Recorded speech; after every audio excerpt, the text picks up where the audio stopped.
Today we are going to teach chapter number 4. Name is Soil Microbiology Introduction, Scope and Today's topic soil microorganism.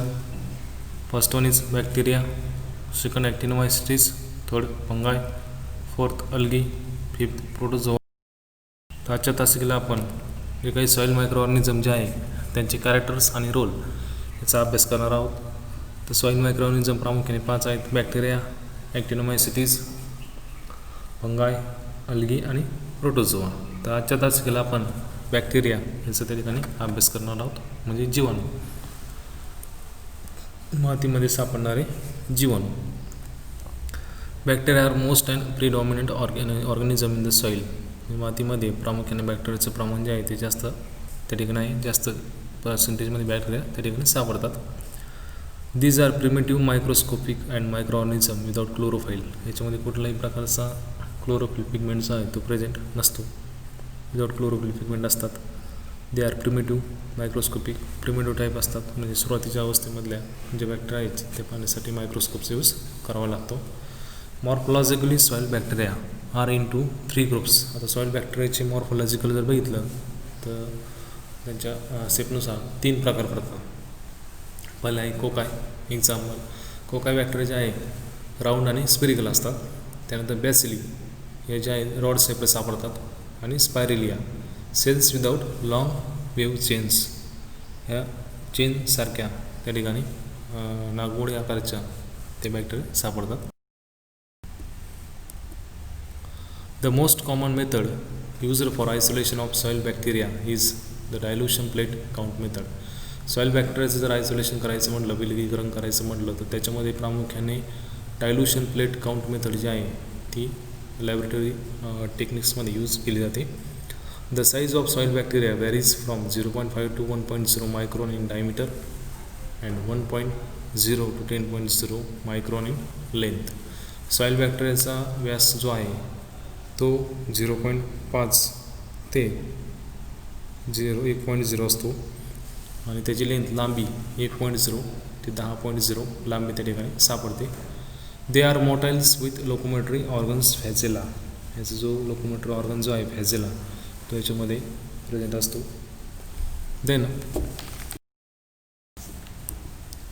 या अशा पद्धतीने soil bacteria असतात. याच्यामध्ये 3 type सापडतात: कोकाय जे आहे, त्याचबरोबर बॅसिली आणि स्पायरेलिया. राऊंड शेप सापडतात, गोलाकार सापडतात. त्यानंतर रॉड शेपला वृत्तचितीच्या आकाराचे सापडतात. आणि स्पायरेलिया नागमोडी चक्राकार आपण त्याला असं म्हणतो. Cells without long wave chains, म्हणजे नागमोडी आकाराचे त्या ठिकाणी सुद्धा ह्या स्पायरेलिया असतात. तर ही एक डायग्रॅम आहे सॉईल मायक्रोबायोलॉजीची, सॉईल मायक्रोऑर्गॅनिझमची. मातीमध्ये आढळणारे सूक्ष्मजीव. त्याच्यामध्ये 1 नंबर आहे बॅक्टेरिया, जीवाणू जे सापडतात त्याची डायग्राम आहे. विंग्रोडस्की in the year 1925 on the basis of ecological characteristics classify soil microorganism in general and bacteria in particular in 2 broad categories. विंग्रोडस्की यांनी 1925 मध्ये हे जे काही सॉईल बॅक्टेरिया जे आहे याचं क्लासिफिकेशन केलं होतं. तर क्लासिफिकेशनमध्ये 2 ग्रुप त्यांनी मांडले होते. पहिला जो ग्रुप आहे तो ॲटोचोंथोनस, त्यालाच इंडिजिनियस स्पीसीज असं म्हटलं जातं. आणि दुसरा होता झायमोजिनियस फर्मेंटेटिव्ह स्पीसीज. इंडिजिनियस स्पीसीज जे आहे मूळचा आरंभाचा किंवा स्थानिक रहिवासी ती झाला त्या गटामधलाच. आणि फर्मेंटेटिव्ह जो आहे तो विघटन करणारे जीवाणू. आणि स्थानिक किंवा आपण प्राथमिक सुरुवातीचे मूळचे जीवाणू असं त्या 2 टाईपमध्ये याचं क्लासिफिकेशन विंग्रोडस्की यांनी 1925 मध्ये मांडलं होतं. आता पहिला जो आहे इंडिजिनियस स्पीसीज त्याचा आपण अभ्यास करूयात. Bacterial population is uniform and constant in soil and their nutrition is derived from native soil organic matter. Example arthrobacteria and nocardia. आता हे जे इंडिजिनियस बॅक्टेरिया जे आहे त्याचं पॉप्युलेशन जे आहे कॉन्स्टंट असतं सॉईलमध्ये. आणि nutrition derived from native soil organic matter. जे काही ऑर्गॅनिक मॅटर आहे सेंद्रिय पदार्थ याच्यावरती याचं न्यूट्रिशन फिडिंगचं कार्य चालू असतं. याचं एक्झाम्पल आर्थोबॅक्टर आणि नोकार्डिया इंडिया हे 2 स्पीसीज आहेत. त्यानंतर फर्मेंटेटिव्ह विघटन करणारे. Bacterial population in soil is low as they required as an external source of energy that is pseudomonas and bacilli. आता बॅक्टेरियल पॉप्युलेशन जर बघितलं या बॅक्टेरियाचं फर्मेंटेटिव्हचं तर ते लो आहे, अतिशय कमी सॉईलमध्ये कमी सापडतात. त्याचं एक्झाम्पल आहे सुडोमोनास आणि बॅसिली.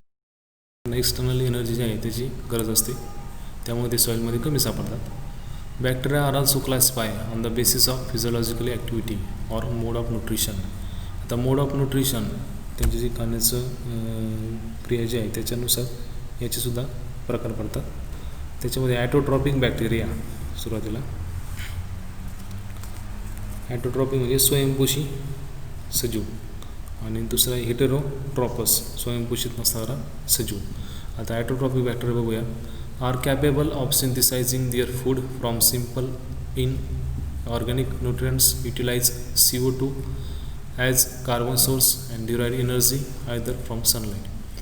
आता CO2चा ते यूज करतात कार्बन सोर्स म्हणून मातीमध्ये सापडणारा कार्बन डायऑक्साईड, याचं प्रमाण जास्त असतं.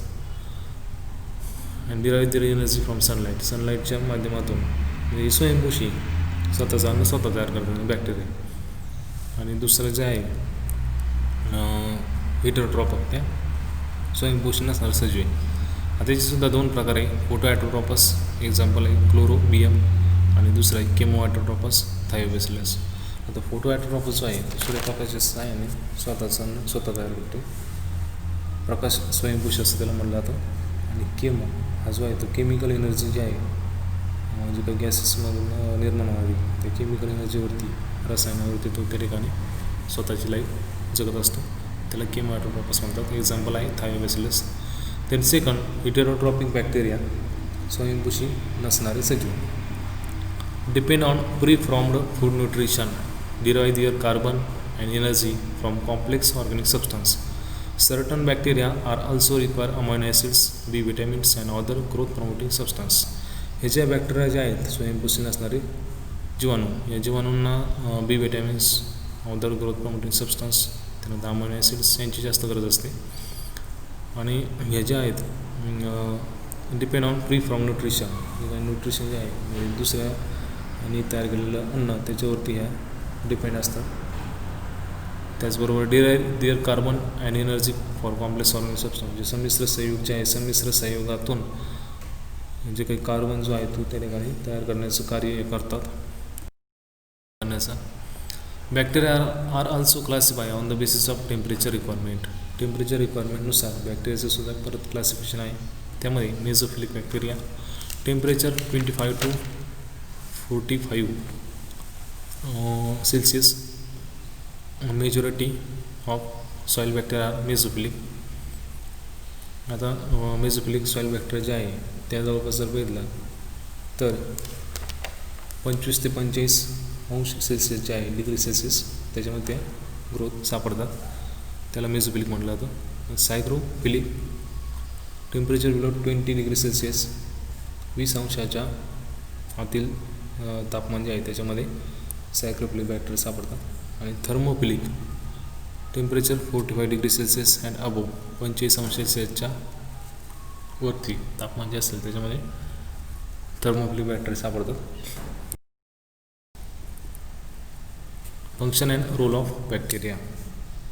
आता फंक्शन पेपरला विचारतं write down function and role of bacteria.